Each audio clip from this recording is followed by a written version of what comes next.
اس کے علاوہ کرسٹل شیشوں سے۔ اس نے سوچا، میں صحرا سے بھی کچھ چیزیں سیکھ سکتا ہوں۔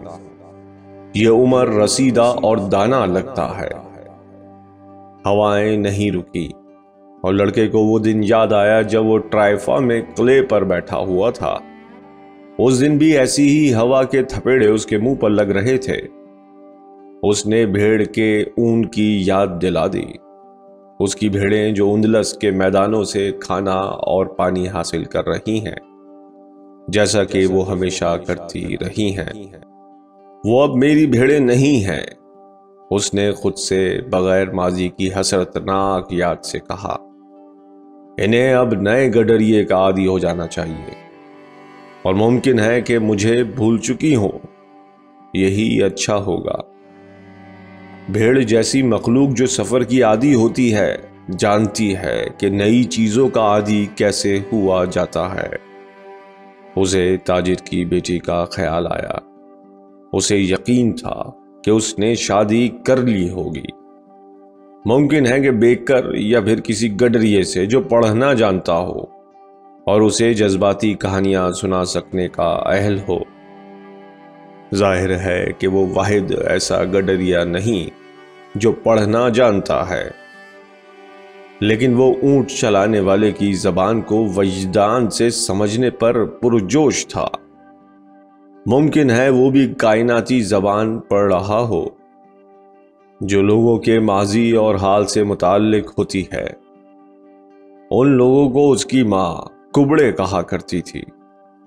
لڑکا سمجھنے لگا تھا کہ وجدان یکایک روح کی کائناتی لہروں میں غوطہ زن ہے، جہاں سارے لوگوں کی کہانیاں آپس میں ملتی ہیں اور ہم سب کچھ جاننے کے اہل ہوتے ہیں کیونکہ وہاں سب کچھ لکھا ہوا ہوتا ہے۔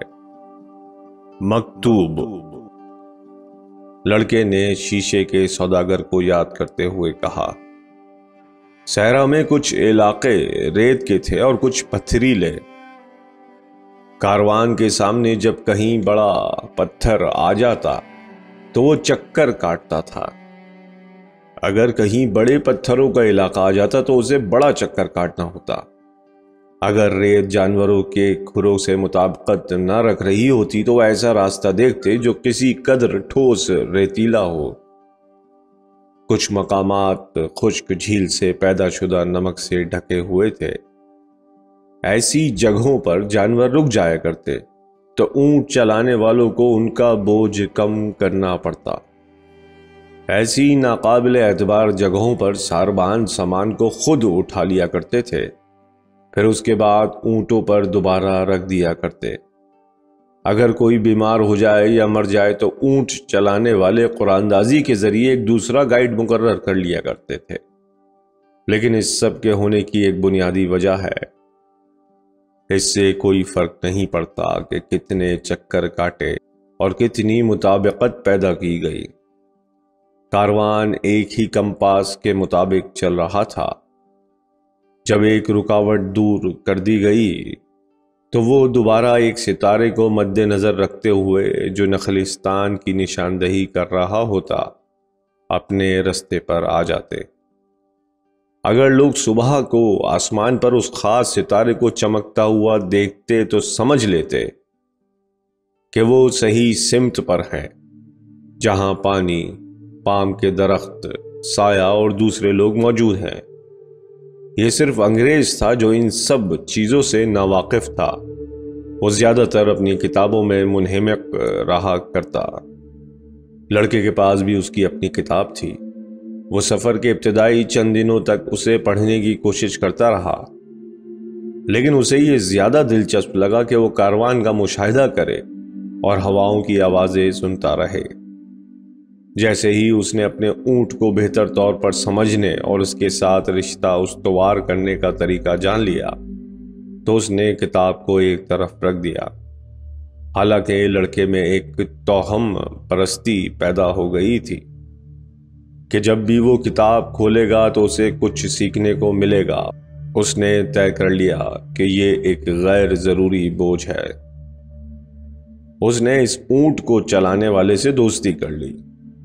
اب تک جس نے شانہ بشانہ سفر کیا تھا رات میں جب وہ لوگ آگ کے ارد گرد بیٹھے تو لڑکے نے گڈریوں سے متعلق غیر معمولی واقعات اونٹ چلانے والے کو سنائے۔ ایسے ہی ایک موقع پر اونٹ چلانے والے نے اپنی زندگی سے متعلق باتیں سنائیں۔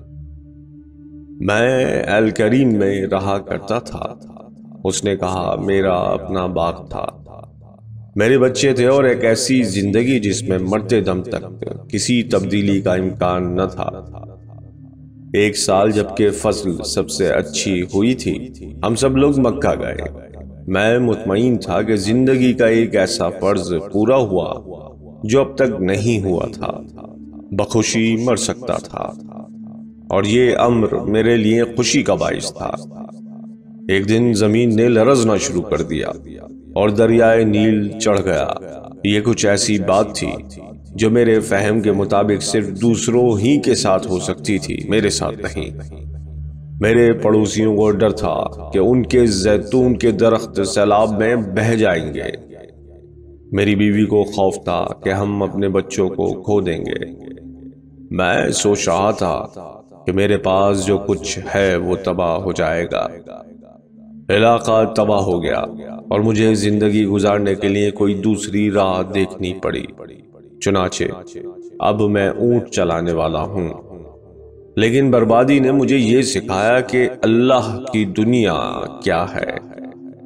لوگوں کو اندیکھی چیزوں سے خوف کھانے کی ضرورت نہیں اگر وہ اپنی ضرورت اور خواہش کو حاصل کرنے کی اہلیت رکھتے ہیں۔ ہمیں یہ خوف ہوتا ہے کہ ہمارے پاس جو ہے وہ ضائع نہ ہو جائے، چاہے وہ ہماری زندگی ہو یا ہمارا مال و اسباب اور جائیداد۔ لیکن یہ خوف اس وقت جاتا رہتا ہے اگر ہم یہ سمجھ لیں کہ ہماری زندگی کی کہانیاں اور دنیا کی تاریخ ایک ہی ہاتھ کی لکھی ہوئی ہے۔ کبھی کبھی ان کا کارواں دوسرے کاروان سے مل جاتا۔ ایک ہی کے پاس ہمیشہ کوئی چیز ہوتی ہے جو دوسرے کی ضرورت کی ہو، جیسے کہ ہر چیز حقیقتاً ایک ہاتھ کی ہی لکھی ہوئی ہے۔ جب وہ آگ کے گرد بیٹھے تو اونٹ چلانے والے طوفانوں کے متعلق معلومات کا تبادلہ کرتے اور صحرا کی کہانیاں سناتے۔ بعض اوقات پراسرار لوگ ظاہر ہوتے۔ یہ وہ بدو تھے جو کاروان کے راستے کی نگہبانی کرتے۔ انہوں نے چوروں اور وحشی قبائل سے محتاط اور خبردار رہنے کو کہا۔ وہ خاموشی سے آئے اور اسی راستے سے واپس چلے گئے۔ ان کے جسم پر سیاہ لباس تھے جو صرف انہی کو نظر آتا ہے۔ ایک رات ایک اونٹ چلانے والا آگ کے قریب آیا جہاں انگریز اور لڑکا بیٹھا ہوا تھا۔ یہاں قبائلی جنگ کی افواہیں ہیں، اس نے آگاہ کیا۔ تینوں خاموش ہو گئے۔ لڑکے نے محسوس کیا کہ وہاں کچھ خوف کی علامتیں ہیں، حالانکہ کسی شخص نے کچھ نہیں کہا۔ ایک بار پھر اسے بغیر الفاظ کی زبان کا تجربہ ہوا، کائناتی زبان کا۔ انگریز نے پوچھا کہ کیا ہم سب خطرے میں ہیں؟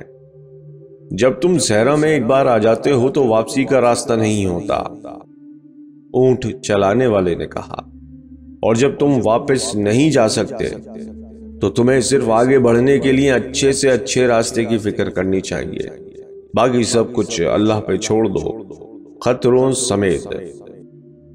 اور پھر اس نے پراسرار لفظ کہا، مکتوب۔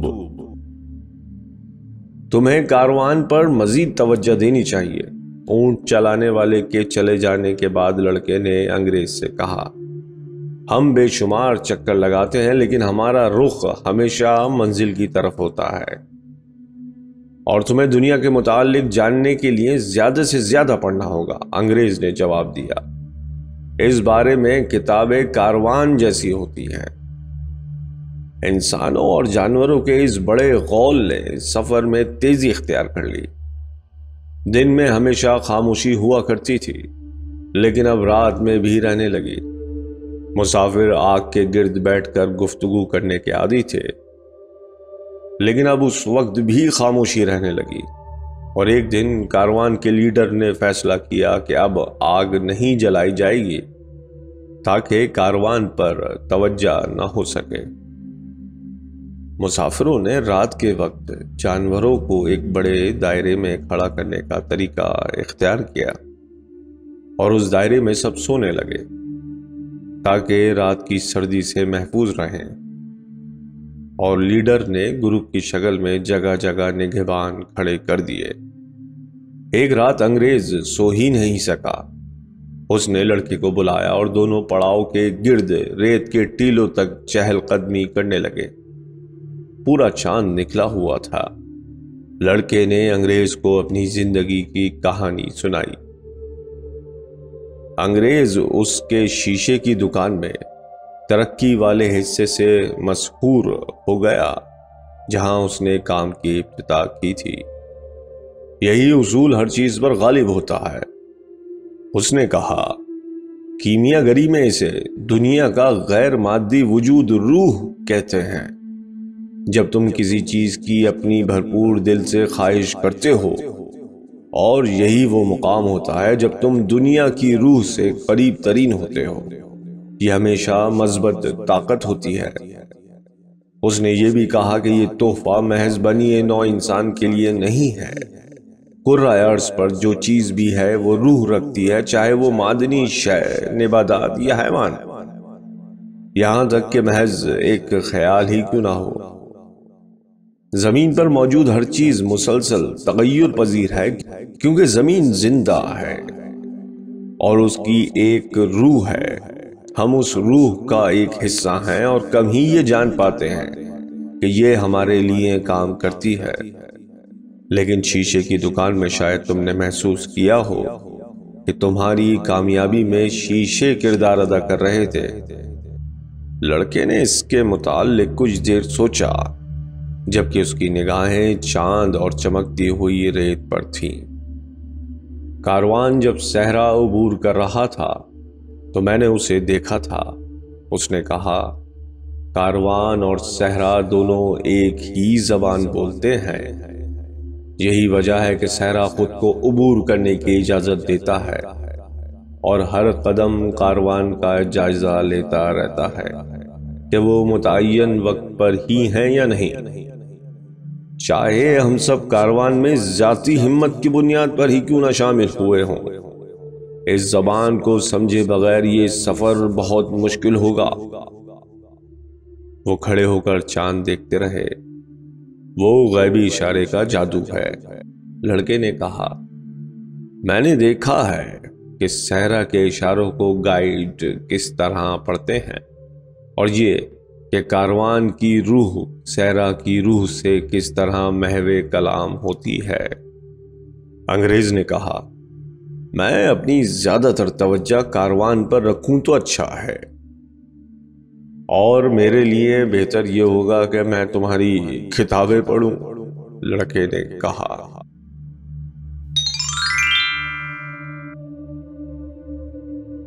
یہ انوکھی کتابیں تھیں۔ ان میں پارا، نمک، اشدہوں اور بادشاہوں کا ذکر تھا، اور ان میں سے کوئی چیز اس کی سمجھ میں نہ آئی۔ لیکن ایک خیال ضرور تھا، اور ایسا لگتا تھا کہ ہر کتاب میں اسے بار بار دہرایا گیا ہے۔ ہر چیز کا وجود صرف ایک چیز سے ہے۔ ایک کتاب سے اسے معلوم ہوا کہ کیمیا کی تمام کتب کا سب سے اہم متن صرف چند لائنوں میں ہے، اور زمرد کے اوپر نقش ہے۔ یہ زمرد کی ٹکیا ہے، انگریز نے کہا۔ اسے اس بات پر فخر تھا کہ شاید وہ لڑکے کو کچھ پڑھا سکے۔ اچھا، تو پھر ہمیں ان کتابوں کی ضرورت کیوں ہوتی ہے؟ لڑکے نے پوچھا۔ تاکہ ہم ان چند لائنوں کو سمجھ سکیں، انگریز نے بظاہر کچھ سمجھے بغیر جواب دیا۔ لڑکے کے لیے سب سے دلچسپ کتاب ان کہانیوں پر مشتمل تھی جس میں مشہور کیمیا گروں کا ذکر تھا۔ یہ وہ لوگ تھے جنہوں نے پوری زندگی اپنی تجربہ گاہوں میں دھاتوں کی تطہیر میں صرف کر دی تھی۔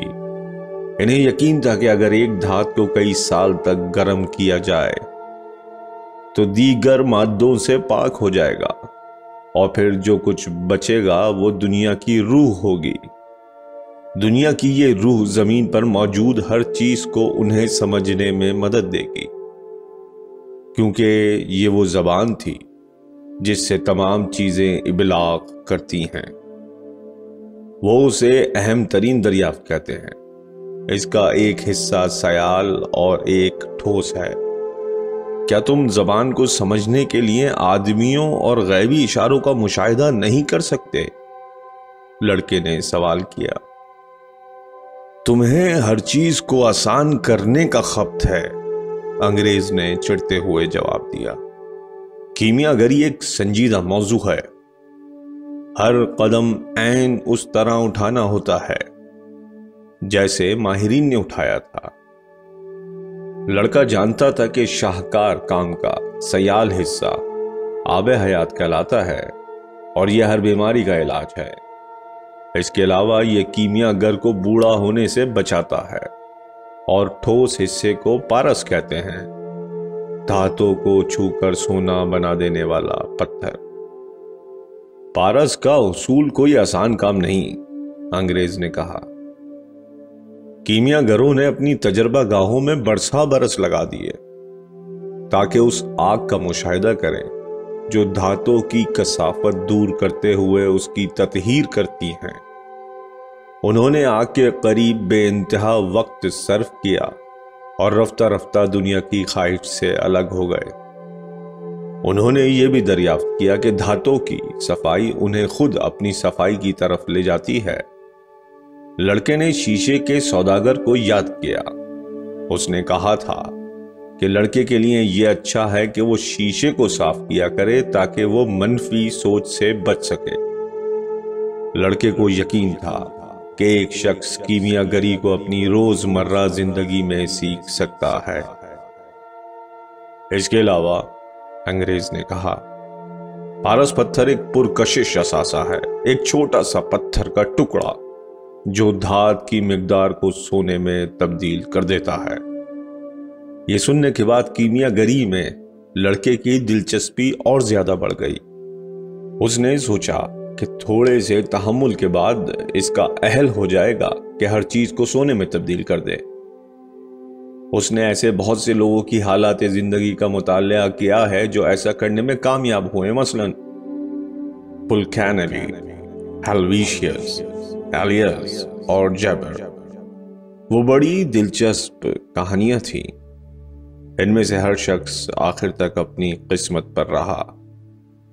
انہوں نے سفر کیا، دانا لوگوں سے گفتگو کی، نہ تسلیم کرنے والوں کے لیے معجزات کر دکھائے، اور اس طرح پارس پتھر اور آب حیات حاصل کیے۔ لیکن لڑکے نے جب یہ جاننا چاہا کہ اس اہم کام کا حصول کیوں کرے تو اسے کچھ سمجھ نہ سکا۔ اس میں صرف شکلیں، خفیہ ہدایات اور مبہم تحریر کا متن تھا۔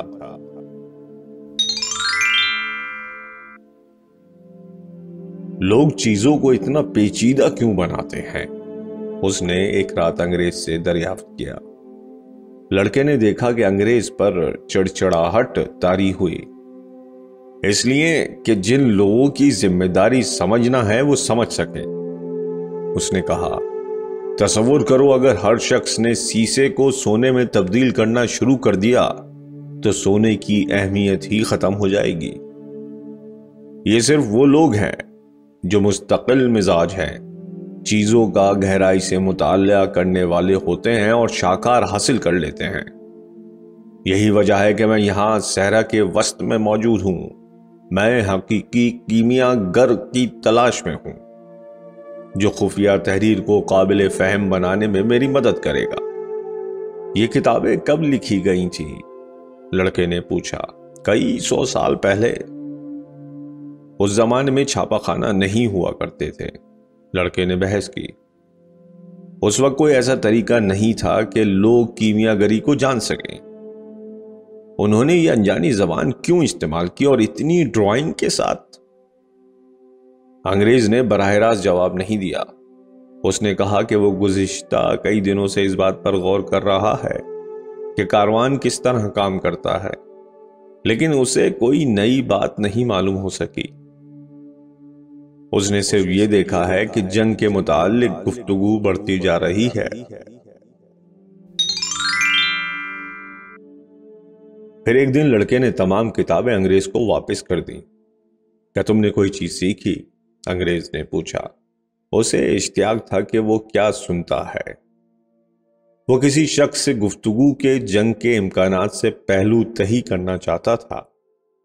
میں نے یہ جانا کہ دنیا کی ایک روح ہوتی ہے، اور یہ کہ جو شخص روح کو سمجھ لیتا ہے وہ چیزوں کی زبان بھی سمجھ سکتا ہے۔ مجھے یہ بھی معلوم ہوا کہ بہت سے کیمیا گروں نے اپنی تقدیر کو سمجھتے ہوئے دنیا کی روح کو بازیافت کرنا چھوڑ دیا، یعنی پارس پتھر اور آب حیات کو۔ لیکن سب سے بڑھ کر میں نے یہ بھی جانا کہ یہ چیزیں انتہائی سادہ ہیں جنہیں زمرد کی سطح پر لکھا جا سکتا ہے۔ انگریز مایوس تھا۔ برسوں کی تحقیق، جادوئی علامتیں، نامانوس الفاظ، تجربہ گاہ کے آلات، ان میں سے کسی چیز نے لڑکے کو متاثر نہیں کیا۔ اس کی روح بہت ہی ناپختہ ہے جو ان چیزوں کو نہیں سمجھ سکتی، اس نے سوچا۔ اس نے کتابوں کو لے کر دوبارہ اپنے بیگ میں بھر دیا۔ واپس جا کر کاروان دیکھو، اس نے کہا۔ مجھے بھی اس نے کچھ نہیں سکھایا۔ لڑکے نے واپس جا کر صحرا کی خاموشی اور جانوروں کی اڑائی ہوئی ریت کا جائزہ لینا شروع کر دیا۔ ہر شخص، خواہ وہ عورت ہو یا مرد، اس کے سیکھنے کا اپنا طریقہ ہوتا ہے، اس نے خود سے کہا۔ اس کا طریقہ کار ویسا نہیں ہے جیسا کہ میرا ہے، اور نہ ہی میرا اس کے جیسا، لیکن ہم دونوں ہی اپنی قسمتوں کو تلاش کر رہے ہیں، اس لیے میں اس کا احترام کرتا ہوں۔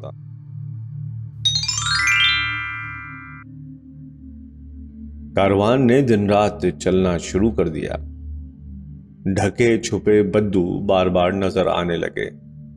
اونٹ چلانے والے، جو لڑکے کے بہترین دوست تھے، وضاحت کی کہ قبیلوں کے درمیان جنگ شروع ہو چکی ہے۔ اگر کاروان نخلستان تک پہنچ جاتا ہے تو خوش قسمتی ہوگی۔ مویشی تھک چکے تھے اور لوگ ایک دوسرے سے بہت کم گفتگو کر رہے تھے۔ خاموشی رات کا سب سے خراب پہلو تھی۔ جب کوئی اونٹ کر رہا تھا تو اس کے علاوہ کوئی آواز نہ ہوتی۔ اب ہر شخص ڈرنے لگا کہ کہیں یہ اس بات کا اشارہ نہ ہو کہ حملہ ہونے والا ہے۔ ایسا لگتا تھا کہ اونٹ چلانے والوں کو جنگ کی دھمکی کی کوئی فکر نہیں۔ میں زندہ ہوں۔ جب وہ رات کے وقت کھجورے کھا رہے تھے تو اس نے لڑکے سے کہا۔ اس گھڑی نہ آگ روشن تھی اور نہ چاند نکلا ہوا تھا۔ جب ہم کھا رہے ہیں تو میں سب کچھ سوچ سکتا ہوں۔ اگر ہم چل رہے ہوں تو تمام تر توجہ چلنے پر ہوتی ہے۔ اگر جنگ ہو رہی ہو تو یہ مرنے کے لیے اچھا دن ہوگا بجائے کسی اور دن مرنے کے، کیونکہ میں نہ تو ماضی کے لیے زندہ ہوں اور نہ مستقبل کے لیے۔ میری دلچسپی صرف حال میں ہے۔ اگر تم ہمیشہ حال پر توجہ دو گے تو خوش رہو گے۔ تم دیکھو گے کہ صحرا میں بھی زندگی ہے، آسمان پر تارے ہیں، اور وہ قبیلے اس لیے جنگ کرتے ہیں کہ وہ نسل انسانی کا حصہ ہیں۔ زندگی تمہارے لیے ایک تقریب سعید ہوگی، ایک بڑا جشن، کیونکہ زندگی اس لمحے کا نام ہے جس میں تم اس وقت رہ رہے ہو۔ 2 راتوں کے بعد جب وہ سونے کی تیاری کر رہا تھا، لڑکے نے اس ستارے کو دیکھا جو ہر رات کو دکھائی دیتا تھا۔ اس نے سوچا کہ خط افق پہلے کے مقابلے میں کچھ نیچا تھا، کیونکہ اسے لگتا تھا کہ جیسے ستارے صحرا کے اوپر دکھائی دے رہے ہیں۔ یہ نخلستان ہے، اونٹ چلانے والے نے کہا۔ ہم اسی وقت وہاں کیوں نہیں جاتے؟ لڑکے نے پوچھا۔ کیونکہ ہمیں سونا ہے۔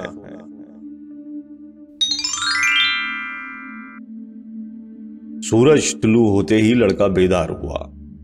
وہاں اس کے سامنے جہاں گزشتہ شب ستارہ تھا، حد نگاہ تک کھجور کے درخت اگے ہوئے تھے جو کہ پورے صحرا میں پھیلے ہوئے تھے۔ ہم کامیاب ہو گئے، انگریز نے کہا۔ وہ بھی جلدی بیدار ہو گیا تھا، لیکن لڑکا خاموش تھا۔ وہ صحرا کے سکوت سے مطمئن تھا اور درختوں کو دیکھ رہا تھا۔ اسے اب بھی احرام تک پہنچنے کے لیے طویل فاصلہ طے کرنا تھا، اور ایک دن یہ صبح صرف ایک یاد ہو کر رہ جائے گی۔ لیکن یہ لمحہ تھا تقریب کا، جیسا کہ اونٹ چلانے والے نے کہا تھا، اور وہ اسے اسی طرح بسر کرنا چاہتا تھا جیسا کہ اس نے ماضی سے سبق لیا اور مستقبل کے خوابوں سے۔ حالانکہ کھجوروں کے درخت کو دیکھنا ایک دن محض یاد ہو کر رہ جائے گا، فی الوقت یہ سایہ، پانی اور جنگ سے امان کی علامت ہے۔ پرسوں اونٹوں کی آہو فغاں خطرے کا اشارہ تھی، اور اب کھجوروں کے درخت کی ایک قطار معجزوں کی پیغمبر۔ دنیا بہت ساری زبانیں بولتی ہے۔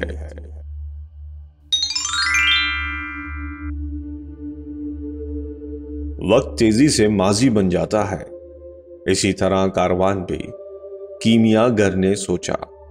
جب اس کی نظر سینکڑوں لوگوں اور حیوانوں پر پڑی جو نخلستان پہنچ رہے تھے، لوگ اپنی آمد پر خوشی سے چیخ رہے تھے۔ گرد و غبار نے سورج کو دھندلا دیا تھا، اور نخلستان کے بچے اجنبیوں کی آمد پر خوشی سے پھولے نہ سمائے تھے۔ الکیمسٹ نے دیکھا کہ قبیلوں کے سردار کاروان کے لیڈر کو خوش آمدید کہہ رہے ہیں اور خوب باتیں کر رہے ہیں، لیکن کیمیا گر کے لیے ان میں سے کوئی بات اہم نہیں تھی۔ اس نے پہلے ہی بہت سے لوگوں کو آتے اور جاتے دیکھ رکھا تھا، اور صحرا اسی طرح رہا جیسا تھا۔ اس نے بادشاہوں اور فقیروں کو صحرا کی ریت پر چلتے ہوئے دیکھا تھا۔ ریت کے ٹیلوں میں ہواؤں کے باعث مسلسل تبدیلی ہو رہی تھی۔ اب بھی یہ وہی ریت تھی جس سے وہ بچپن سے واقف تھا۔ وہ مسافروں کی خوشیوں سے لطف لیا کرتا تھا۔ جب وہ ہفتوں پیلی ریت اور نیلے آسمان کو دیکھتے ہوئے یک ہرے بھرے کھجوروں کے درختوں کو دیکھتے تھے، ممکن ہے خدا نے صحرا اسی لیے بنایا ہوتا کہ انسان کھجور کے درختوں کو دیکھ کر اس کا شکر گزار ہو۔ اس نے سوچا۔ اس نے فیصلہ کیا کہ وہ عملی معاملات پر مزید توجہ دے۔ وہ یہ بھی جانتا تھا کہ کاروان میں ایک ایسا شخص موجود ہے جسے وہ مخفی معاملات سمجھائے گا۔ غیبی اشارے سے وہ یہ جانا تھا۔ وہ اس شخص سے ابھی تک واقف نہیں تھا، لیکن اس کی تجربہ کار نگاہیں اسے دیکھتے ہی پہچان لیں گی۔ اسے امید تھی کہ یہ بھی اتنا ہی اہل ہوگا جتنے کہ اس کے پہلے والے مبتدی تھے۔ مجھے یہ نہیں معلوم کہ ایسی چیزیں منہ سے ادا کیے گئے الفاظ سے ہی کیوں ایک سے دوسرے تک منتقل ہوتی ہیں۔ اس نے سوچا یہ حقیقتاً خفیہ اشیاء نہ تھی۔ خدا اپنے رازوں کو تمام مخلوق پر آسانی سے فاش کر دیتا ہے۔ اس کے پاس اس حقیقت کے لیے صرف ایک وضاحت تھی۔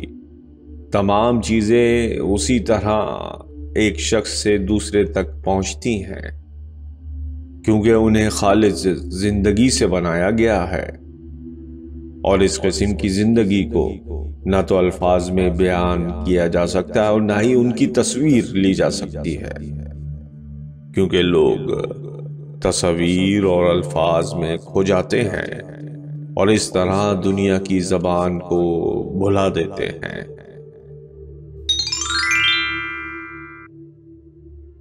لڑکا جو کچھ دیکھ رہا تھا اس پر اسے یقین نہیں تھا۔ نخلستان بجائے اس کے کہ چند کھجور کے درخت ہوتے، جیسا کہ اس نے ایک بار جغرافیہ کی کتاب میں دیکھا تھا، وہ اسپین کے کئی شہروں سے بڑا تھا۔ اس میں 300 کنویں، 50,000 کھجور کے درخت اور بے شمار رنگین خیمے پھیلے ہوئے تھے۔ یہ ایسا دکھائی دے رہا ہے جیسے الف لیلا ہزار داستان۔ انگریز نے کہا، جو کیمیا گر سے مل کر انتہائی خوش تھا۔ وہ لوگ بچوں سے گھرے ہوئے تھے جو آنے والے لوگوں اور جانوروں کو تجسس سے دیکھ رہے تھے۔ نخلستان کے لوگ ان سے یہ جاننا چاہتے تھے کہ آیا انہوں نے کہیں جنگ دیکھی ہے۔ عورتیں ایک دوسرے سے آگے بڑھ کر ان کپڑوں اور خوبصورت پتھروں کو دیکھنا چاہتی تھیں جو سوداگر لائے تھے۔ صحرا کی خاموشی اب دور کا خواب ہو چکی تھی۔ کاروان کے مسافر مسلسل باتیں کر رہے تھے، ہنس رہے اور چیخ رہے تھے، جیسے وہ کسی روحانی دنیا سے دوبارہ لوگوں کی دنیا میں آ گئے ہوں۔ وہ مطمئن اور خوش تھے۔ وہ صحرا میں حفاظتی احتیاطی تدابیر پر عمل کرتے تھے، لیکن اونٹ چلانے والے نے لڑکے سے وضاحت کی کہ نخلستان کو ہمیشہ قدرتی ریاست کی حیثیت حاصل رہی، کیونکہ یہاں پر رہنے والوں میں زیادہ تعداد عورتوں اور بچوں کی تھی۔ پورے صحرا میں نخلستان ہیں، لیکن قبائلی صحرا میں ہی لڑتے ہیں اور نخلستان کو پناہ گاہ کی حیثیت میں چھوڑ دیتے ہیں۔ تھوڑی مشکل کے بعد کاروان کے لیڈر نے سب لوگوں کو ایک جگہ جمع کیا اور انہیں ہدایات دی۔ سب لوگوں کو اس وقت تک نخلستان میں ہی رہنے دیا گیا تاکہ قبائلیوں کے تضادات دور نہ ہو گئے۔ چونکہ وہ سب مسافر تھے، اس لیے انہیں مقامیوں کے ساتھ ٹھہرایا گیا اور انہیں اچھی رہائش فراہم کی گئی۔ یہ مہمان نوازی کا طریقہ تھا۔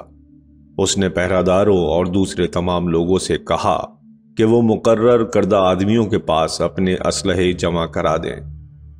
یہ جنگ کے قوانین ہیں، لیڈر نے وضاحت کی۔ نخلستان میں فوجیوں وغیرہ کو پناہ نہیں ملتی۔ لڑکے کو حیرت ہوئی جب انگریز نے اپنے بیگ سے ایک ریوالور نکالا اور ان کے حوالے کیا جو اسلحہ جمع کر رہے تھے۔ یہ ریوالور کیسا؟ اس نے پوچھا۔ یہ مجھے لوگوں پر بھروسہ کرنے میں مدد دیتا ہے، انگریز نے جواب دیا۔ اس دوران لڑکے نے اپنے خزانے کے متعلق سوچا۔ جتنا خواب حقیقت کے قریب آتا جا رہا تھا، اتنی ہی چیزیں مشکل ہوتی جا رہی تھیں۔ ایسا ہی ہو رہا تھا کہ بوڑھے بادشاہ نے کہا تھا، شروع کرنے والوں کی قسمت۔ وہ اب کام نہیں کر رہی تھی۔ اپنے خواب کے پیچھے بھاگتے ہوئے وہ اپنی ہمت اور پائیداری کو مسلسل پرکھتا رہتا تھا۔ چنانچہ وہ نہ تو عجلت پسند تھا اور نہ ہی غیر متحمل۔ اگر وہ بے قراری سے آگے بڑھتا تو اس غیبی اشارے کو نہیں دیکھ سکتا تھا جو خدا نے اس کے راستے میں چھوڑے ہیں۔ خدا نے انہیں میرے راستے میں رکھ چھوڑا ہے۔ اسے اپنے خیالات پر خود ہی حیرت ہوئی، یہاں تک کہ اس نے غیبی اشارے کو دنیاوی شے سمجھ لیا، جیسے کھانا یا سونا یا پھر محبت میں گرفتار ہونا یا نوکری تلاش کرنا۔ اسے یہ خیال کبھی نہ گزرا کہ یہ خدا کی زبان ہے جو اشارہ کرتی ہے کہ اسے کیا کرنا چاہیے۔ بے صبری کا مظاہرہ نہ کرو، اس نے خود سے بار بار کہا۔ یہ ویسا ہی ہے جیسا کہ اونٹ چلانے والے نے کہا تھا، اس وقت کھا لو جب کھانے کا وقت ہو، اور اس وقت آگے بڑھو جب آگے بڑھنے کا وقت ہو۔ پہلے دن سبھی بشمول انگریز تھکاوٹ کے باعث سو گئے۔ لڑکے کو اپنے دوست سے دور ایک ایسے خیمے میں جگہ ملی جس میں اس کی عمر کے 5 دوسرے لڑکے تھے۔ وہ صحرائی لوگ تھے اور اس سے بڑے شہروں کی کہانیاں سنانے کا مطالبہ کر رہے تھے۔ لڑکے نے گڈریے کی حیثیت سے اپنی زندگی کے واقعات سنائے اور پھر شیشے کی دکان پر ہونے والے تجربات کو بیان کرنے ہی والا تھا کہ اس خیمے میں انگریز آ گیا۔ میں صبح سے تمہیں ڈھونڈ رہا تھا، اس نے لڑکے کو باہر لے جاتے ہوئے کہا۔ مجھے کیمیا گر کی تلاش میں تمہاری مدد درکار ہے کہ وہ کہاں رہتا ہے۔ پہلے انہوں نے اپنے طور پر اسے تلاش کرنے کی کوشش کی، ایک الکیمسٹ کا انداز رہائش دوسرے سے مختلف ہوگا جو نخلستان کے باسی ہیں، اور ہو سکتا ہے کہ اس کے خیمے میں مسلسل چولہا جل رہا ہو۔ انہوں نے ہر طرف تلاش کیا تو انہیں معلوم ہوا کہ نخلستان ان کے تصور سے بھی زیادہ بڑا ہے۔ وہاں سینکڑوں خیمے استادہ ہیں۔ ہم نے قریب قریب پورا دن ضائع کر دیا۔ انگریز نے لڑکے کے ساتھ ایک کنویں پر بیٹھتے ہوئے کہا، میرے خیال میں کسی دوسرے سے پوچھ لینا بہتر ہے۔ لڑکے نے تجویز پیش کی۔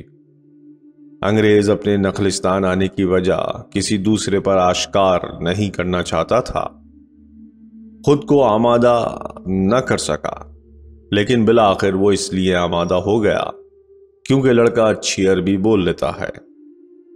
لڑکا ایک ایسی عورت کی طرف بڑھا جو کنویں پر مشکیزے میں پانی بھرنے آئی تھی۔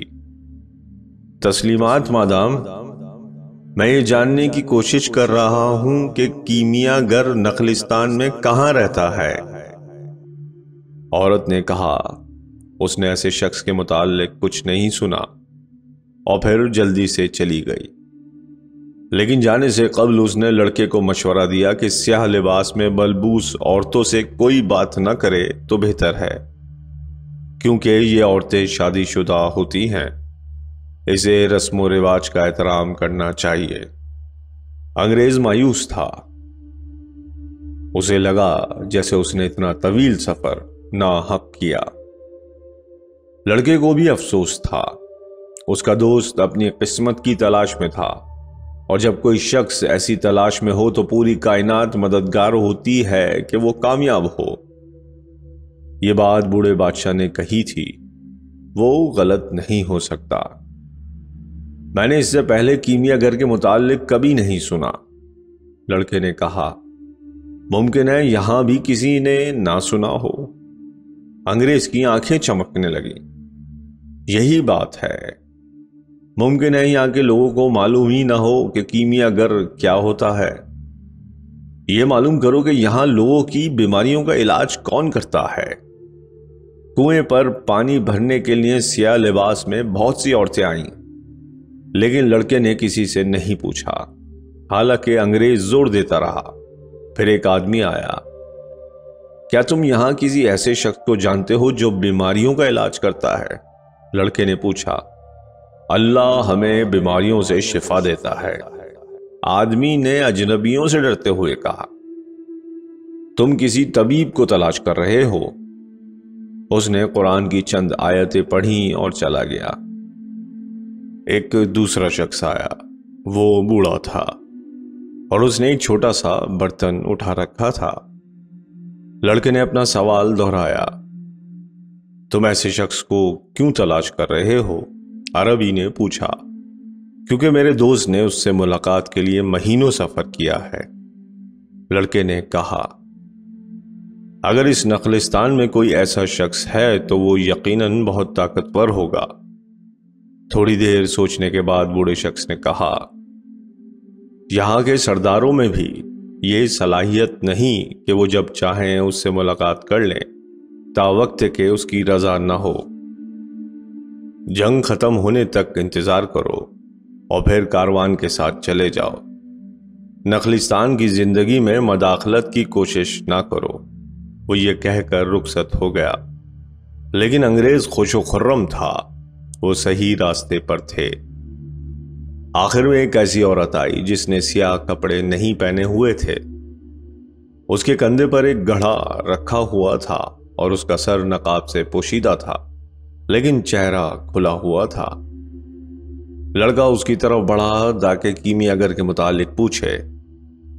اس گھڑی اسے ایسا لگا جیسے وقت رک گیا ہو اور دنیا کی روح اس میں سما گئی ہو۔ اس نے جب عورت کی گہری آنکھوں میں جھانکا اور دیکھا کہ اس کے لب انتہائی خوبصورت ہیں اور جو کہ ہنسی اور خاموشی کے درمیان پر اعتماد تھے۔ دنیا جو زبان بولتی ہے اس کے انتہائی اہم حصوں کو اس نے آج سیکھا۔ وہ زبان جسے سمجھنے کی ہر شخص میں اہلیت تھی، یہ محبت کی زبان تھی، انسانی تہذیب سے پرانی، صحرا سے بھی قدیم۔ یہ قوت اس وقت پیدا ہوئی جب دو آنکھوں کا ملاپ ہوتا ہے، جیسا کہ اس وقت کنویں پر ہوا۔ وہ مسکرائی۔ یہ یقیناً غیبی اشارہ تھا، وہی غیبی اشارہ جس کا شاید وہ اب تک منتظر تھا اور اس اشارے کے وجود سے بے خبر تھا۔ غیبی اشارہ جس کو اس نے بھیڑوں اور کتابوں میں تلاش کیا تھا، شیشوں اور صحرا کی خاموشی میں تلاش کیا تھا۔ یہ دنیا کی پاکیزہ ترین زبان تھی جسے کسی وضاحت کی ضرورت نہیں ہوتی، جیسے کائنات کو نہ ختم ہونے والے وقت میں سفر کے دوران کسی وضاحت کی حاجت نہیں ہوتی۔ لڑکے نے اس لمحے محسوس کیا جیسے وہ اپنی پوری زندگی میں واحد خاتون کے روبرو ہوا ہے، اور یہ کہ اس دنیا کی ہر چیز سے زیادہ اس بات پر یقین تھا۔ اس کو اس کے والدین اور دادا وغیرہ نے بتایا تھا کہ کسی کو زندگی کا ساتھی بنانے کے لیے اس سے محبت ہونا بہت ضروری ہے، لیکن ممکن ہے وہ لوگ جو ایسا سمجھتے ہیں انہیں کائناتی زبان ہی نہ آتی ہو، کیونکہ جب تم اس زبان سے واقف ہوتے ہو تو یہ سمجھنا آسان ہوتا ہے کہ دنیا میں کوئی تمہارا منتظر ہے، چاہے وہ صحرا کے بیچ ہو یا کسی بڑے شہر میں۔ اور جب دو ایسے لوگ ایک دوسرے سے اچانک ملتے ہیں اور آنکھیں ملتی ہیں تو ماضی اور مستقبل غیر اہم ہو جاتے ہیں، پھر صرف وہی لمحہ موجود ہی رہ جاتا ہے، اور حیرت انگیز امر واقعی صرف ایک ہی ہاتھ سے تحریر ہوا ہے۔ یہ وہی ہاتھ ہے جو محبت کے لیے اکساتا ہے اور ہر شخص کی جڑواں روح پیدا کرتا ہے۔ بغیر ایسی محبت کے کسی کے بھی خواب کے کوئی معنی نہیں ہوتے۔ مکتب، لڑکے نے سوچا۔ انگریز نے لڑکے سے کہا، چلو لڑکی سے پوچھو۔ لڑکے نے لڑکی کی طرف قدم بڑھائے، اور جب وہ مسکرائی تو لڑکا بھی مسکرایا۔ تمہارا نام کیا ہے؟ اس نے پوچھا۔ فاطمہ، لڑکی نے نظریں چراتے ہوئے کہا۔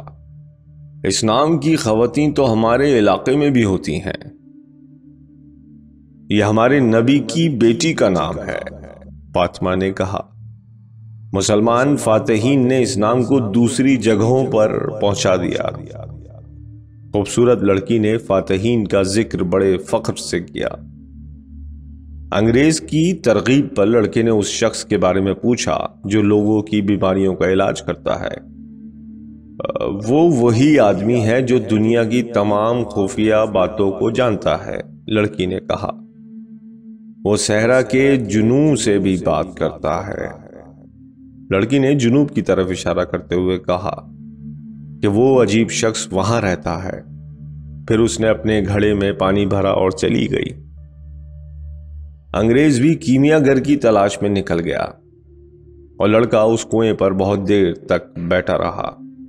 اسے یاد آ رہا تھا کہ ایک دن ٹرائفا میں مشرقی بحیرہ روم کی ہوائیں اسی عورت کی خوشبو لا رہی تھی، اور چونکہ وہ اس لڑکی سے پہلے ہی محبت کرتا تھا، اس نے اسے پہچان لیا۔ اسے علم تھا کہ اس کی محبت اسے اس قابل بنا دے گی کہ وہ دنیا کے ہر خزانے کو تلاش کر لے گا۔ دوسرے دن لڑکا دوبارہ کنویں پر آیا۔ اسے امید تھی کہ لڑکی سے ملاقات ہو جائے گی۔ اسے حیرت سے دوچار ہونا پڑا کہ وہاں انگریز اس سے پہلے ہی موجود تھا، اور اس کی نگاہیں صحرا پر لگی ہوئی تھی۔ میں دوپہر سے شام تک منتظر رہا، اس نے کہا۔ وہ شام میں پہلے ستارے کے ساتھ نمودار ہوا۔ اس نے مجھ سے پوچھا کہ کیا میں نے کبھی شیشے کو سونے میں تبدیل کیا ہے۔ میں نے بتایا کہ یہی جاننے کے لیے تو میں یہاں آیا ہوں۔ اس نے کہا کہ مجھے اس کے لیے تو کوشش کرنی چاہیے۔ بس اس نے اتنا ہی کہا، جاؤ اور کوشش کرو۔ لڑکے نے کوئی جواب نہیں دیا۔ بیچارے انگریز نے اتنا طویل سفر اس لیے تو نہیں کیا تھا کہ اس سے کہا جائے کہ اس عمل کو دہراؤ جسے وہ بارہا کر چکا تھا۔ تو پھر کوشش کرو، اس نے انگریز سے کہا۔ میں وہی تو کرنے جا رہا ہوں۔ میں ابھی شروع کروں گا۔ انگریز کے جاتے ہی فاطمہ آئی اور اپنا گھڑا بھرنے لگی۔ میں تمہیں بس ایک بات کہنے آیا ہوں، لڑکے نے کہا۔ میں چاہتا ہوں کہ تم میری بیوی بن جاؤ، میں تم سے محبت کرتا ہوں۔ لڑکی کا گھڑا گر گیا اور پانی ادھر ادھر پھیل گیا۔ میں یہاں روزانہ تمہارا انتظار کروں گا۔ میں نے اس صحرا کو ایک خزانے کی تلاش میں عبور کیا جو کہ کہیں احرام مصر کے قریب ہے، اور جنگ میرے لیے ایک بد دعا ہے، لیکن اس وقت میرے لیے وہ ایک رحمت ہے کیونکہ وہ مجھے تمہارے قریب لائی ہے۔ جنگ تو کسی بھی دن ختم ہونے والی ہے، لڑکی نے کہا۔ لڑکے نے اپنے ارد گرد کھجور کے درختوں پر نظر ڈالی۔ اس عمل نے اسے یاد دلایا تھا کہ وہ ایک گڈریا تھا اور دوبارہ بھی گڈریا بن سکتا ہے۔ فاطمہ اس کے لیے خزانے سے زیادہ اہم تھی۔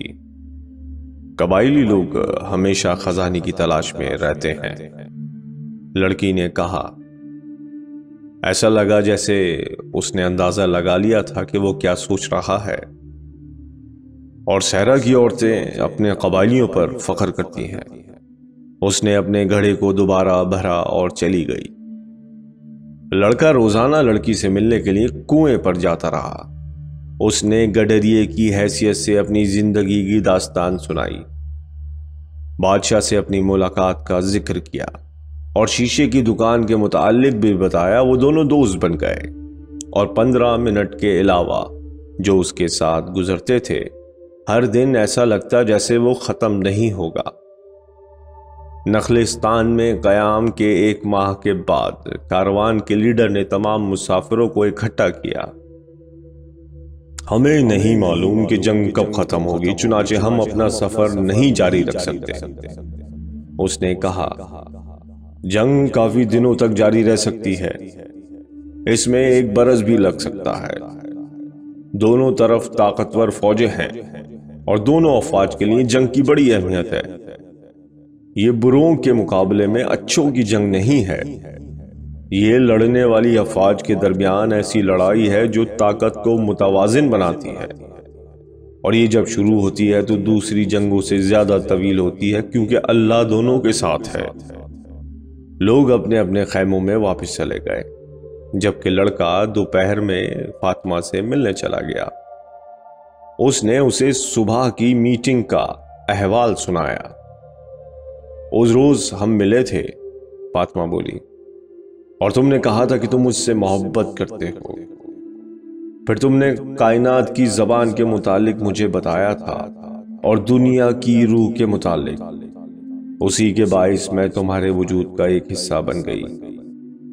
لڑکا اس کی بات یکسوئی سے سن رہا تھا اور سوچ رہا تھا کہ اس لڑکی کی آواز کھجوروں کے درختوں میں چلنے والی ہواؤں کی آواز سے زیادہ خوبصورت ہے۔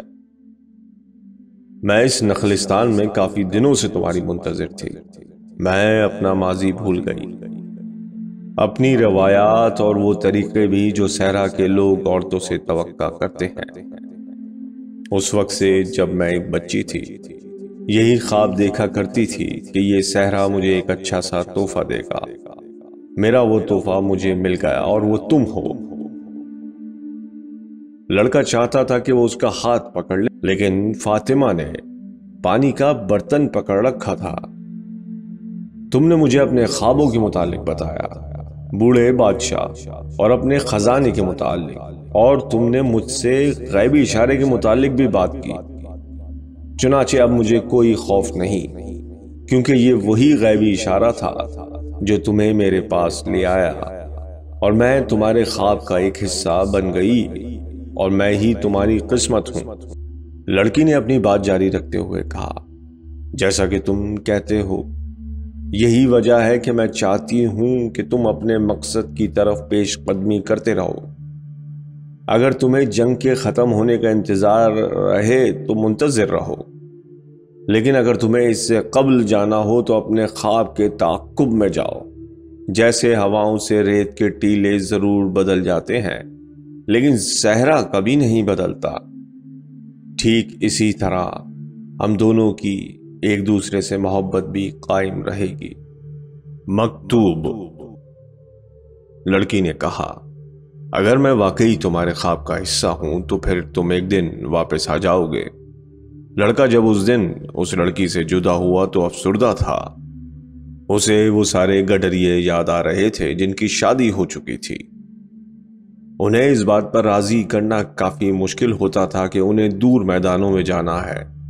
محبت میں لازم ہے کہ اسی کے ساتھ رہا جائے جس سے محبت ہے۔ اس نے یہ باتیں دوسرے دن ملاقات پر فاطمہ سے کہیں۔ صحرا ہمارے آدمیوں کو ہم سے چھین لیتا ہے اور وہ واپس نہیں آتے، فاطمہ نے کہا۔ ہم اس بات سے آگاہ ہیں، اس کے عادی ہیں۔ جو لوگ واپس نہیں آتے وہ بادلوں کا حصہ بن جاتے ہیں، ان جانوروں کا حصہ جو تنگ گھاٹیوں میں چھپے رہتے ہیں، اور ان پانیوں کا جو زمین سے نکلتا ہے، وہ ہر چیز کا حصہ بن جاتے ہیں۔ وہ دنیا کی روح بن جاتے ہیں۔ کچھ مرد واپس آ جاتے ہیں تو باقی عورتیں اس بات پر خوش ہوتی ہیں کیونکہ انہیں یقین ہوتا ہے کہ ان کے مرد بھی ایک دن ضرور واپس آئیں گے۔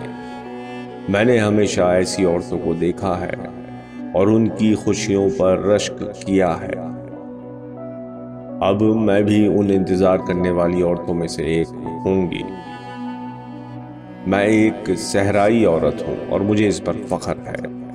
میں چاہتی ہوں کہ میرا شوہر اس طرح آزاد پھرتا رہے جیسے ہوائیں جو ریت کے ٹیلے بناتی ہیں، اور اگر وہ واپس نہ آیا تو میں اس حقیقت کو تسلیم کر لوں گی کہ وہ بادلوں کا حصہ بن گیا ہے، اور جانوروں کا اور صحرا کے پانیوں کا۔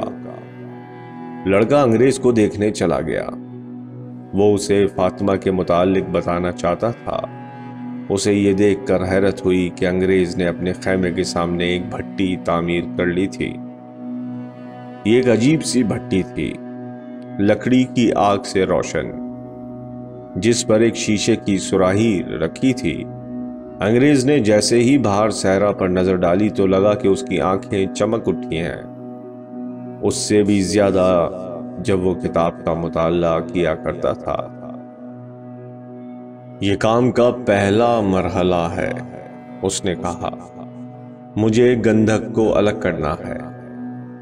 اسے کامیابی سے ہمکنار کرنے کے لیے مجھے ناکامی کا خوف نہیں ہونا چاہیے۔ یہ میرا خوف ہی تھا جس نے مجھے پہلی بار بنیادی کام تک نہیں پہنچنے دیا۔ اب میں وہاں سے ابتدا کر رہا ہوں جہاں سے 10 سال پہلے کرنا چاہیے تھی، لیکن مجھے خوشی ہے کہ میں نے 20 برس تک انتظار نہیں کیا۔ وہ آگ میں لکڑیاں ڈالتا رہا اور لڑکا بیٹھا رہا یہاں تک کہ صحرا غروب آفتاب کے وقت گلابی نہ ہو گیا۔ اسے باہر صحرا میں جانے کی خواہش ہوئی تاکہ یہ دیکھے کہ اس کی خاموشی میں اس کے سوالات کے جوابات ہیں یا نہیں۔ وہ کچھ دیر تک ٹہلتا رہا، لیکن اس طرح کے نخلستان میں کھجوروں کے درخت اسے نظر آتے رہے۔ اس نے ہواؤں کو سنا، اپنے پاؤں کے نیچے پتھروں کو محسوس کیا۔ کہیں کہیں اس نے سیپیاں دیکھی، جس سے پتا چلا کہ یہ صحرا بہت پہلے کبھی سمندر رہا ہوگا۔ وہ ایک پتھر پر بیٹھ گیا اور اس نے محبت کے تصور کو ملکیت سے ممتاز کرنے کی کوشش کی، مگر افق کے مسحور کن نظارے سے لطف اندوز ہونے لگا۔ فاطمہ چونکہ صحرائی عورت تھی، اس لیے اسے سمجھنے میں جو چیز مدد کر سکتی تھی وہ صحرا ہی تھا۔ جب وہ بیٹھا سوچ رہا تھا تو اسے اپنے سر کے اوپر کچھ آہٹ سی محسوس ہوئی۔ اس نے نگاہیں اوپر کی تو دیکھا کہ بازوں کا ایک جوڑا آسمان پر اڑ رہا ہے۔ وہ بازوں کو ہوا میں دائیں بائیں لہراتے دیکھ رہا تھا، حالانکہ ان کی اڑان میں متعین انداز نہیں تھا، پھر بھی ایک خاص قسم کا احساس تھا۔ یہ کچھ ایسا تھا جسے وہ نہیں سمجھ سکا۔ اس کی نگاہیں پرندوں کا تعاقب کرتی رہیں تاکہ کچھ سمجھ سکے۔ ممکن ہے یہ صحرائی پرندہ بلا ملکیت محبت کے مفہوم کی وضاحت کر سکے۔ اسے نیند آنے لگی۔ وہ یہی چاہتا تھا کہ جاگتا رہے، لیکن ساتھ ہی ساتھ سونا بھی چاہتا تھا۔ میں دنیا کی زبان سیکھ رہا ہوں اور دنیا کی ہر چیز، یہاں تک کہ بازوں کی اڑان بھی، اس نے خود سے کہا، اور اس کیفیت میں وہ خوش تھا کہ اور اس محبت میں گرفتار ہے۔ جب تم محبت میں گرفتار ہوتے ہو تو ہر چیز مزید بامعنی ہو جاتی ہے، اس نے سوچا۔ یکا یک ایک باز انتہائی پھرتی سے دوسرے پر حملہ آور ہوا۔ جب ایسا ہوا تو یکا یک لڑکے کو ایک خاکہ سا دکھائی دیا۔ فوج اپنی تلواروں کو تیار کیے نخلستان میں آ رہی ہے۔ یہ منظر فوراً ہی غائب ہو گیا، لیکن اس نے اسے ہلا کر رکھ دیا۔ اس نے سرابوں کے متعلق سن رکھا تھا اور اسے خود بھی اس کا تجربہ ہو رہا تھا۔ سراب دراصل انسان کی غیر تکمیل شدہ خواہشات ہیں اور اس قدر شدت اختیار کر لیتی ہے کہ انسان کو ان پر حقیقت کا گمان ہونے لگتا ہے۔ لیکن اس نے تو کبھی خواہش نہیں کی تھی کہ کوئی فوج نخلستان پر حملہ آور ہو۔ وہ اپنے تصور نگاہی کو بھول جانا چاہتا تھا، اس لیے اپنے مراقبے کی طرف لوٹ آیا۔ اس نے دوبارہ کوشش کی تاکہ صحرا کے گلابی سائے ان کے پتھروں پر توجہ مبذول کر سکے، لیکن اس کے دل میں کوئی ایسی چیز تھی جس نے ایسا نہیں ہونے دیا۔ ہمیشہ غیبی اشاروں پر توجہ دو، بوڑھے شخص نے کہا تھا۔ لڑکے نے اپنے تصور کو دوبارہ یاد کیا اور اسے لگ رہا تھا جیسے وہ سچ مچ وقوع پذیر ہونے والا ہے۔ وہ اٹھا اور کھجور کے درختوں کی طرف چلنے لگا۔ ایک بار پھر اسے بہت سی زبانوں کا ادراک ہوا۔ اس بار صحرا محفوظ تھا اور نخلستان خطروں میں گھر گیا تھا۔ اونٹ چلانے والا ایک کھجور کے پیڑ کی جڑ پر بیٹھا ہوا غروب آفتاب کا مشاہدہ کر رہا تھا۔ اس نے دیکھا کہ ریت کے ٹیلے کے پیچھے لڑکا نمودار ہو رہا ہے۔ ایک فوج آ رہی ہے، لڑکے نے کہا۔ یہ میرا تصور ہے۔ صحرا لوگوں کے دلوں کو تصورات سے بھر دیتا ہے، اونٹ چلانے والے نے کہا۔ پھر لڑکے نے بازوں کے متعلق بتایا کہ وہ ان کی اڑان دیکھ رہا تھا کہ اسے یکا یک محسوس ہوا جیسے اس نے دنیا کی روح میں چھلانگ لگا دی ہو۔ اونٹ چلانے والا جانتا تھا کہ لڑکا کیا کہہ رہا تھا۔ وہ واقف تھا کہ دنیا میں موجود ہر شے اس بات پر قادر ہے کہ وہ کائنات کے رازوں سے پردہ ہٹا سکے۔ اس مقصد کے لیے ایک شخص کتاب کی ورق گردانی کرتا یا کسی کے ہاتھ کو دیکھتا ہے، کوئی کارڈ پلٹتا ہے یا پھر پرندوں کی اڑان دیکھتا ہے۔ کوئی بھی طریقہ ہو، وہ مستقبل کی جھلک دیکھ سکتا ہے۔ یہ ان چیزوں کی خصوصیات بالکل نہیں کہ وہ رازوں کو آشکار کرتی ہے، بلکہ وہ لوگ جو اپنے ارد گرد ہونے والے واقعات کا بغور مشاہدہ کرتے ہیں، دنیا کی روح میں صلاحیت کرنے کا طریقہ پا لیتے ہیں۔ صحرا ایسے لوگوں سے بھرا پڑا ہے جن کی نظر مستقبل میں آنے والے کو جھانک سکتی ہے، اور یہی ان کا ذریعہ معاش بھی ہے۔ اور ایسے لوگوں سے عورتیں اور بڑی عمر کے لوگ پہلو تہی کرتے ہیں۔ قبائلی بھی ان سے مشورہ لیتے ہوئے کتراتے ہیں، کیونکہ اس طرح جنگ میں مؤثر ہونا ناممکن نہیں ہوتا۔ اگر یہ معلوم ہو کہ اس کی قسمت میں مرنا ہے تو قبائلی جنگ کے لطف کو ترجیح دیتے ہیں اور اس کے انجام سے بے خبری میں سنسنی سی محسوس کرتے ہیں۔ مستقبل اللہ نے پہلے ہی لکھ رکھا ہے، اور اس نے جو کچھ بھی لکھا ہے وہ ہمیشہ انسان کے لیے بہتر ہوتا ہے۔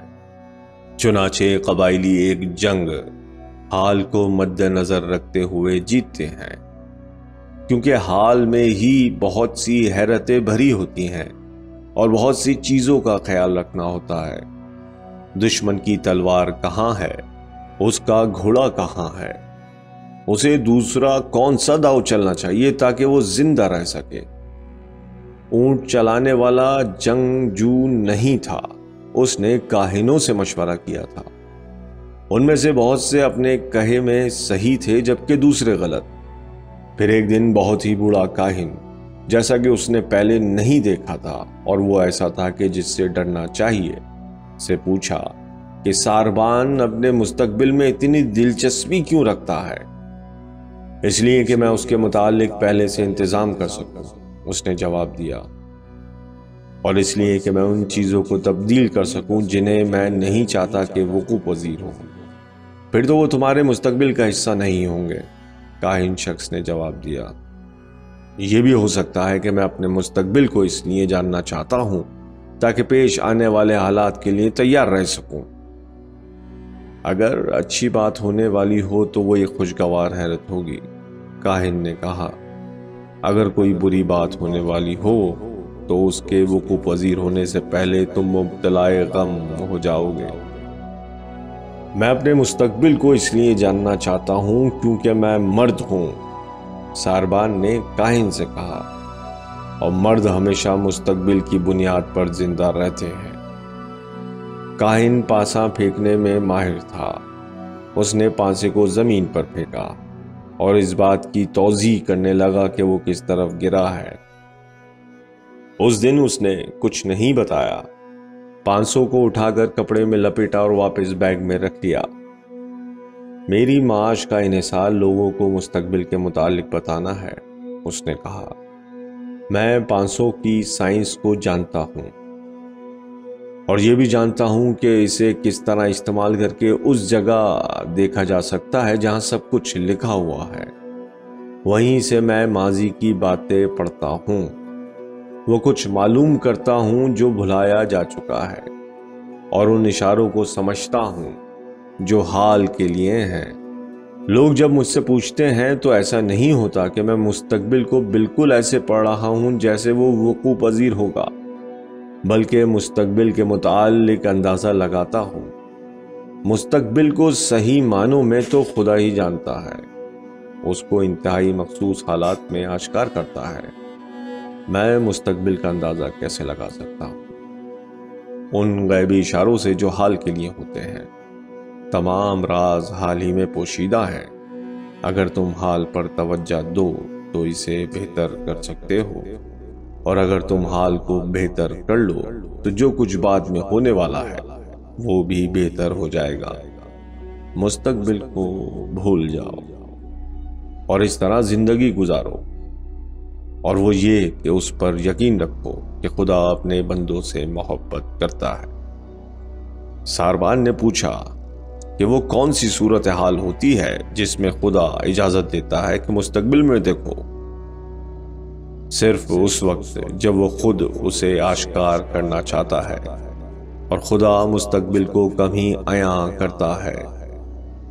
اگر وہ کبھی ایسا کرتا ہے تو اس کی صرف ایک وجہ ہوتی ہے، اور وہ یہ کہ مستقبل کے لیے جو کچھ بھی لکھا تھا اسے تبدیل ہونا تھا۔ خدا نے لڑکے کو مستقبل کا ایک حصہ دکھایا ہے، ساربان نے سوچا۔ ایسا اس لیے تھا کہ لڑکا اس کے اعلی کار کے طور پر خدمت انجام دے۔ جاؤ اور قبائلی سردار کو خبردار کرو، ساربان نے کہا۔ ان سے کہو کہ فوجیں چڑھائی کرنے والی ہیں، لوگ مجھ پر ہنسیں گے۔ وہ لوگ صحرائی لوگ ہیں، اور صحرا کے لوگ غیبی اشارے پر چلتے ہیں۔ پھر تو ممکن ہے وہ پہلے ہی جانتے ہوں۔ فی الحال انہیں کوئی تشویش نہیں، وہ اس بات پر یقین رکھتے ہیں کہ اگر اللہ چاہتا ہے کہ انہیں معلوم ہو تو پھر کوئی شخص اس کے متعلق انہیں آگاہ کر دے گا۔ ایسا پہلے بھی کئی بار ہو چکا ہے، لیکن اس بار وہ شخص تم ہو۔ لڑکے کو فاطمہ کا خیال آ گیا۔ اس نے فیصلہ کیا کہ وہ قبائلی سرداروں سے ملاقات کرے گا۔